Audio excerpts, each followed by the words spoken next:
de agua purificada. Y ese es un tema también que tiene que ver con esa desconfianza histórica que se ha planteado también desde la política pública hacia el agua, el procesamiento del agua potable que nos llega a las casas. Pero ya no ha hecho más rollo. Darwin, Dalia, bienvenidos a Momentum, buenos días. Hola, ¿qué tal? Muy buenos días, muchas gracias por la invitación. Sí, muy buenos días, siempre es un gusto estar por acá de invitados, está muy bien que comencemos el diálogo y más sobre estos temas, ¿no, Darwin? Así es. Sí, bueno, nosotros, este es un reportaje que elaboramos en conjunto con la Red de Periodismo Latinoamericano Bocado, que tuvo bien, digamos, a invitarnos a realizar este trabajo, en donde hacemos dos cosas en específico. Uno, hablar de cuál es la situación que tiene el país en cuanto a la producción de PET y cuáles son como las estrategias que las grandes empresas generadoras de estas botellas han implementado o no para hacerse responsables de las botellas que producen. Específicamente está centrado en Coca-Cola, primero porque es la mayor o la empresa que mayor cantidad de botellas produce y sobre todo porque hay que recordar a lo mejor un dato no tan halagador, pero México es el principal consumidor de refrescos en el mundo, ¿no?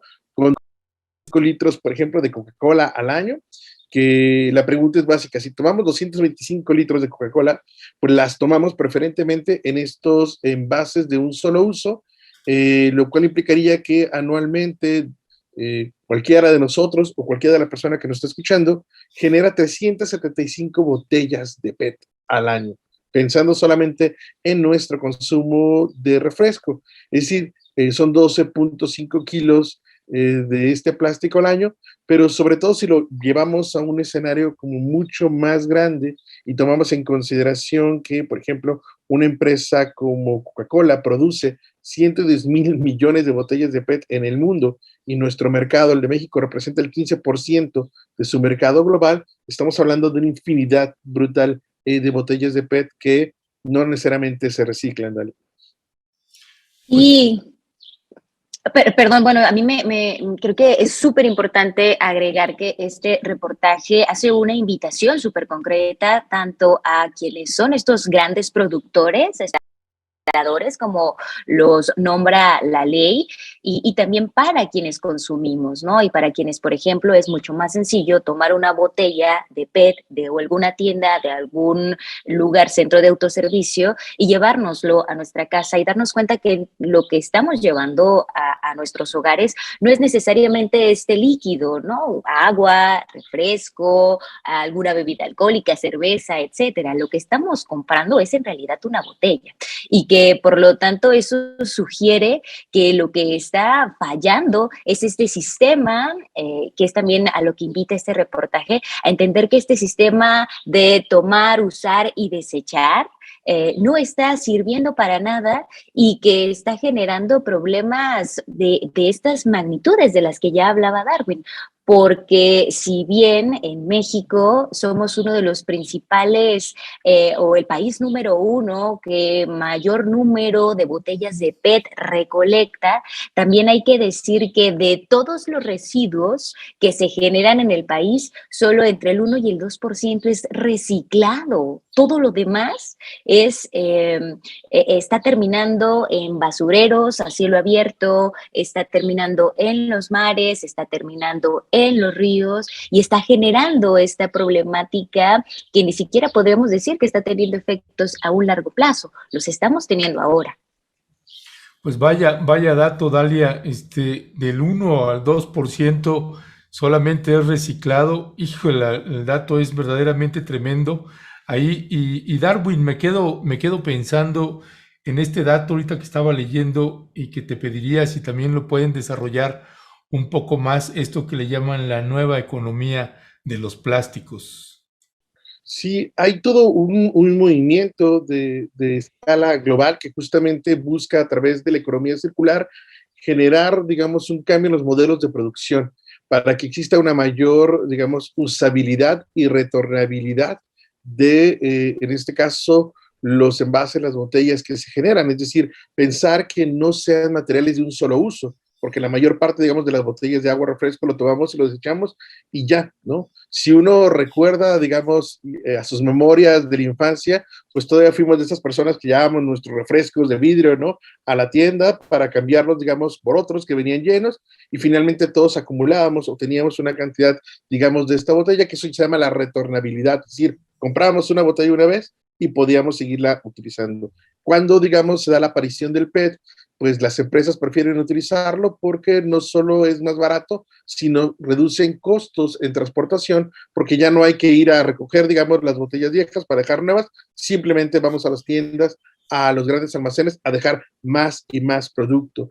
Esta es una circunstancia muy importante en razón del propio reportaje, porque no existe un marco normativo, ¿no? O al menos no se ha hecho operativo hasta ahora, que ponga un porcentaje, digamos, a las empresas sobre cuántas botellas anualmente pueden producir, cuántas botellas obligatoriamente, digamos, tienen que reciclar y cuántas, digamos, de estas botellas tienen que tener ese sentido de retornabilidad. Recientemente hemos visto otra vez que llegan a las tiendas estas botellas que tienen la taparrosca verde, que implica que otra vez volvemos a ese mismo proceso. Sin embargo, este tipo de botellas que se pueden o que son retornables representa, digamos, el menos del 2% de botellas que se producen. Y aquí, digamos, un poco también es que esa noción de la economía circular, que tiene tiene varios componentes básicos: compartir, alquilar, reutilizar, reparar, renovar, reciclar materiales y productos existentes para darles más de una vida, ¿no? Ese, digamos, es como el modelo que ahora se está buscando extender, porque justo también muchas organizaciones son conscientes de que los recursos naturales para producir estas botellas de PET no son infinitos, ¿no? Es decir, en algún momento van a terminar, si tenemos que pensar en qué podemos hacer. México firmó, digamos, el año pasado o aprobó una ley de economía circular. Sin embargo, las personas expertas que entrevistamos hacen un énfasis de que finalmente esta ley olvidó algo que es muy importante, que es la responsabilidad extendida de los productores. En México se señala que una empresa o una persona que genera más de 10 toneladas de un tipo de residuo sólido, por ejemplo de PET, al año se le conoce como un gran generador. Esto, por lo tanto, lo obliga a hacerse responsable de todas las botellas que produce, porque las marcas pareciera que solo se quieren hacer responsables de las botellas que venden, ¿no? No, tienen que hacerse responsables de todo esto. Esto implica que no solo hay que generar las botellas para venderlos de reciclaje. En el caso de la ley mexicana, esta responsabilidad extendida, que es de uso exclusivo o que tendría que fincarse necesariamente en las empresas, se extendió al consumidor. Y ahora pareciera que cualquiera de nosotros cuatro somos los responsables directos de lo que ocurre con una botella, cuando, digamos, las principales políticas en materia de ecología, sobre todo en materia de PET, señala que no, que las y los responsables son las empresas que producen, por algo que, por ejemplo, los compañeros de Oceana nos decían, porque ellos fueron los que eligieron meter el producto en una botella de PET. Y cuando, digamos, tú o Alberto van al centro, a la tienda o al centro supermercado, en realidad tenemos muy pocas opciones para elegir, ¿no? Porque la mayor parte de las cosas que compramos vienen en esas botellas y tiene que haber una gran responsabilidad. Y lo que también confundieron, digamos, las empresas en el lobby que hicieron con las y los senadores quienes aprobaron esta ley de economía circular, es que redujeron la economía circular al reciclaje. Y eso es solo uno de los componentes, o incluso es el componente de menor importancia, porque el principal tiene que ver cómo reutilizamos y cómo le damos más de una vida a un producto, ¿no? Que finalmente se va a convertir en un desecho. Porque además ahí también hay un proceso, digamos, mañoso, así le pongo yo el término, Dalia, de las grandes empresas. Ustedes se refieren a una campaña que Coca-Cola ha emprendido para que la gente le ayude a recuperar las botellas de PET. Y básicamente lo que plantean ustedes en este reportaje es que la visión de la Coca-Cola y de otras empresas refresqueras y de productoras de bebidas que se envasan en PET es que el responsable de esa basura es quien lo compra. O sea, tú, yo, nosotros, cualquiera. Cuéntanos un poco más de esta campaña. Yo le llamo mañosa, pero no sé tú cómo la quieras definir.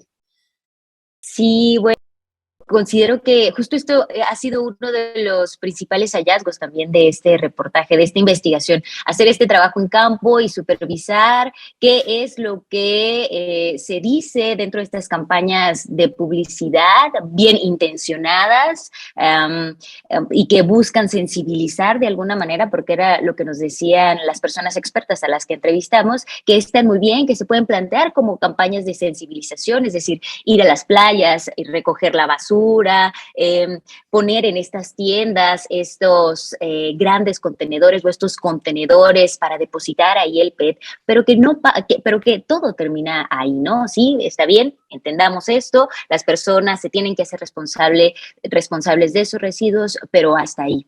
El problema es que el engaño que está detrás de esto y entender la responsabilidad que ella explicaba Darwin, porque si bien no está quedando en manos de las personas consumidoras, si es que deciden finalmente no llevar sus botellas a estos contenedores o reciclarlas en su defecto, también terminan en las cuentas públicas de los municipios, ¿no? Porque finalmente en la ley son quienes son los responsables de recuperar esta basura, estos residuos y que tengan una disposición final, ya sea de reciclaje o que, como ya mencionaba, terminen en un basurero a cielo abierto, como es en la mayoría de las ocasiones, ¿no? Y que es uno de los principales problemas porque esto genera gases tipo invernadero que, bueno, ya sabemos cuáles son los impactos que tienen en los ecosistemas. Entonces, lo que hacemos aquí es la revisión de un caso, Mi Tienda Sin Residuos, y solo revisando a estas tiendas que se supone Coca-Cola invitó a formar parte de este proyecto para poner afuera de sus tiendas un gran contenedor, pues no sé, muy creativamente con forma de botella, al final lo que encontramos es que de las tiendas que tenían presuntamente en la página de la Coca-Cola que formaban parte del proyecto, solo una de estas en realidad tenía un contenedor afuera y los demás tenderos y tenderas en realidad no conocían ni siquiera del proyecto, o si lo conocían muy poco y alguien les dijo que si querían formar parte, ¿no? Y cuando revisamos incluso los datos, a veces los nombres no coincidían los nombres, la leyenda de las tiendas, las ubicaciones.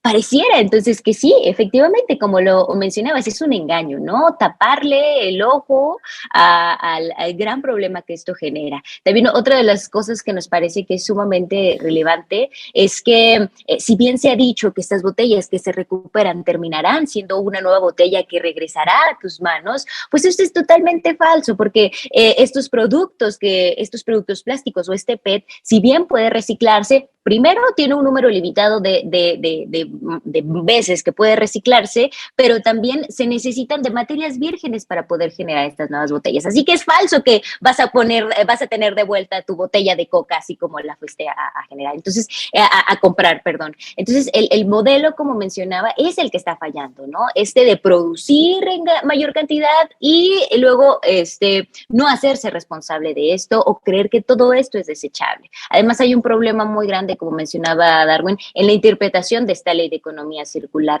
Las autoridades mexicanas se han quedado muy cortas y no han querido asumir todas sus responsabilidades. Junto con ello, a esto que mencionaba Darwin respecto a los planes de manejo integral y lo que nos decía la propia encargada, Tania Ramírez del INEC, es que no existen en realidad una capacidad de vigilancia de los organismos encargados para poder corroborar que estas empresas, estos grandes generadores, están haciéndose responsables de los residuos que generan, ¿no? Entonces también ahí hay un gran problema y también habla de esta magnitud desbordada de la producción de residuos.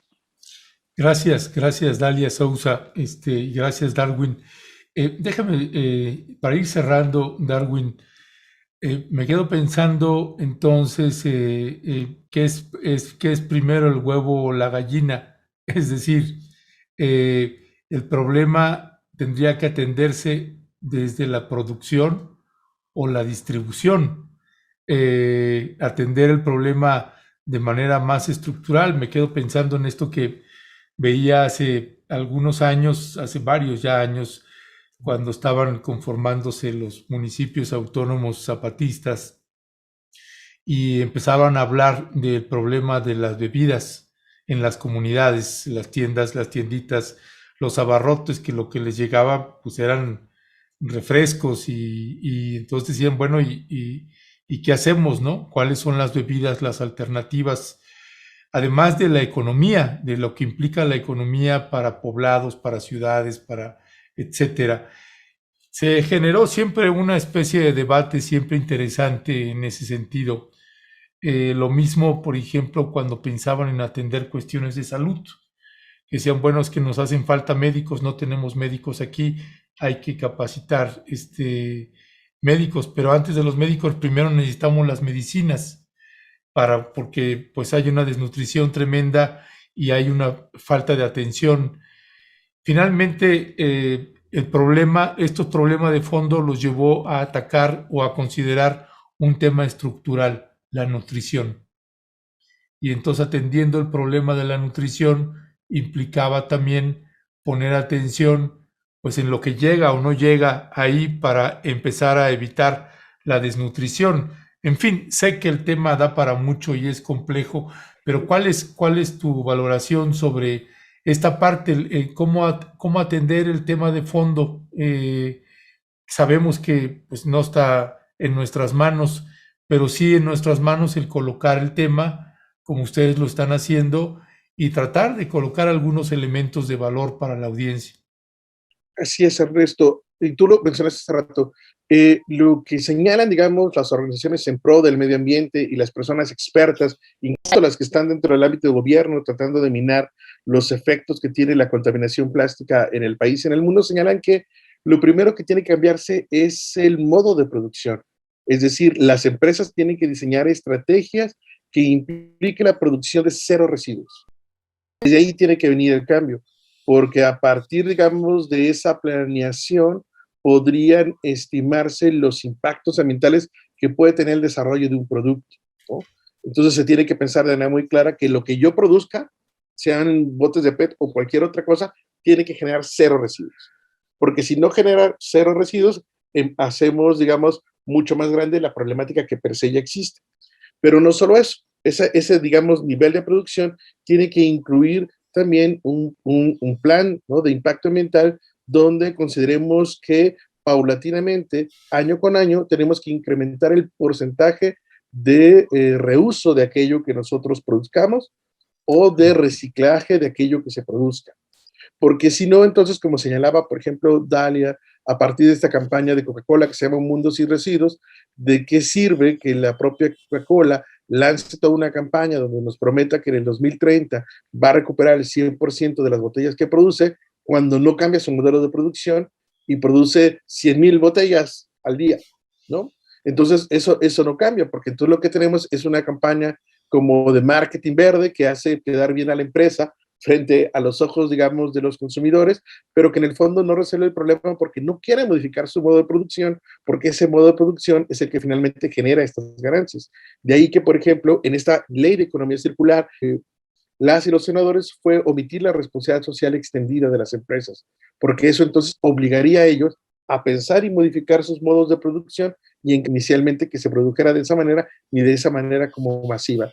Entonces, los cambios están en los modos de producción y sabemos que eso está vinculado pues a estas nociones básicas, ¿no?, del capitalismo, del neoliberalismo, que están tan fincadas, digamos, en un modelo de negocios tan importante como de Coca-Cola, que es una de las empresas que mayores dividendos económicos genera en el país. Insisto, es decir, México representa el 11% de sus ganancias mundiales.